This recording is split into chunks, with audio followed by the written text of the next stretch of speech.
موری جان کی چیخیں سن کر ان کے کمرے کی جانب دوڑی تھی۔ وہ بری طرح کھانس کر بے حال ہو چکی تھی۔ وہ ملازمہ پر غصہ کرتے ہوئے ڈاکٹر کو بلانے کی ہدایت دینے لگی۔ کچھ وقت بعد ڈاکٹر آ چکا تو وہ لانج میں بیٹھی زوفیہ کی جانب بڑھی۔ اس نے ہینڈ فری کھینچ کر دور پھینکی تھی۔ تمہیں ہوش بھی ہے کیا؟ قیامت آ کر گزری ہے یہاں؟ وہ بہت غصے میں تھی۔ زوفیہ اس کی جسارت پر کھولنے لگی۔ تمہاری ہمت کیسے ہوئی مجھ سے اس طرح بات کرنے کی؟ موری جان کب سے تمہیں آوازیں لگا رہی تھی اور تم جواب دینا ضروری نہیں سمجھا؟ اگر انہیں کچھ ہو جاتا تو ہو جائے، کچھ ہوتا ہے تو ہو جائے، وہ کیا ساری بزرگ میری ہی ذمہ داری ہے اس گھر میں؟ وہ انتہائی بدتمیزی سے چلائی۔ تم جیسا بے شرم میں نے آج تک زندگی میں نہیں دیکھا ہے۔ How day you! زوفی نے اس کی بات کو تلخ کر کے اس کے گال پر چماٹ رسید کر دیا۔ اسفی جو سب کچھ خاموش کھڑا یہ سب تماشا برداشت کر رہا تھا اس بار چپ نہیں رہ سکا۔ اس سے پہلے زرگل غصے میں اس پر جھپٹ پڑتی وہ آگے بڑھا، اپنا بوریا بستر سمیٹو اور میرے گھر سے دفع ہو جاؤ زوفی، ورنہ مجھ سے برا اور کوئی نہیں ہوگا۔ وہ اپنی ماں کے خلاف ایک لفظ نہیں برداشت کر سکتا تھا۔ زوفی کو امید نہیں تھی کہ وہ سن لے گا۔ اس کا رنگ فک ہو چکا تھا۔ گل اسفی نے اس کا رخ اپنی جانب موڑنا چاہا مگر وہ اس کا ہاتھ جھٹک کر غم و غصے دھم سیڑھیاں چڑھتی اوپر والے پورشن میں چلی گئی۔ وہ ضبط سے مٹھیاں بیچ کر رہ گیا۔ فی الوقت وہ موری جان کے کمرے کی طرف بڑھا جن کا ڈاکٹر چیک اپ کر رہا تھا۔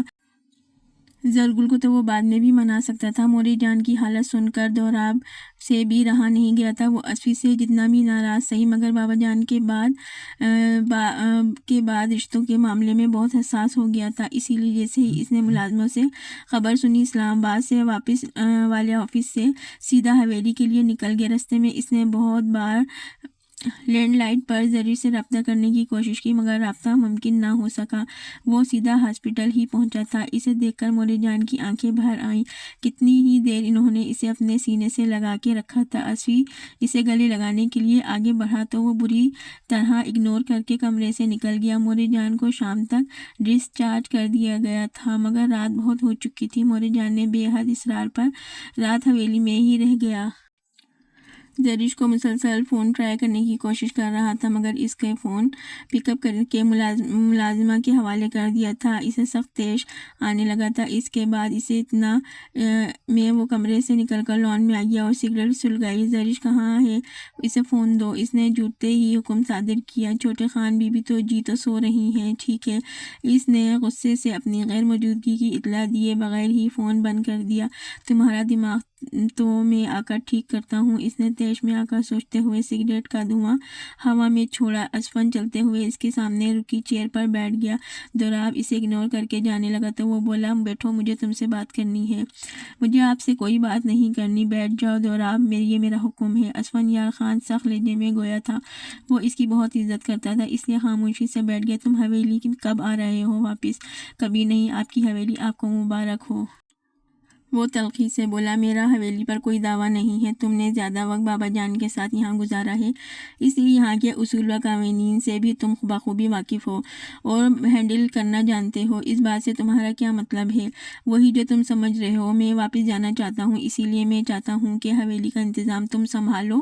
اب یہاں ہماری روایات ہیں، ہماری پہچان ہے، ہمارے خاندان کا نام ہے، ہمارے پرکھوں نے سالوں سے عزت و نام کمایا ہے۔ میں چاہتا ہوں تم اسے برقرار رکھو۔ میرا خیال ہے میں تو 9 عمری سے ہی سرکاری نوکری میں دھکے کھا رہا ہوں، اب عادی ہو گیا ہوں۔ یہ جاب میرا پیشن بن چکی ہے، میں اسے نہیں چھوڑ سکتا۔ اس کی جذباتی گفتگو سن کر دوراب کا اعصاب پر جمی برف پگھلنے لگی۔ میں تمہارے فیصلے کے حق میں ہوں۔ لوگ کیا سوچیں گے اگر تم حویلی سے جدا ہو جاؤ گے؟ اور ویسے بھی تم بڑے بیٹے ہو، اس حویلی کے سرداری پر تمہارا حق ہے۔ تم بے فکر رہو، کوئی ہمارے اس فیصلے پر سوال نہیں اٹھا سکے گا۔ میں اپنی خوشی سے یہ سرداری تمہیں سونپتا ہوں میرے بھائی۔ اسفی نے حتمی انداز میں کہا۔ وہ اور پلیز آئی ریکویسٹ، موری جان آج کل بہت اسٹریس لینے لگی ہیں۔ وہ تمہیں اور زرش کو بہت یاد کرتی ہیں۔ جتنی جلدی ہو سکے حویلی واپس آ جاؤ۔ دوراب نے نیم رضامندی سے سر ہلایا اور اس کے کندھے پر ہاتھ رکھ کر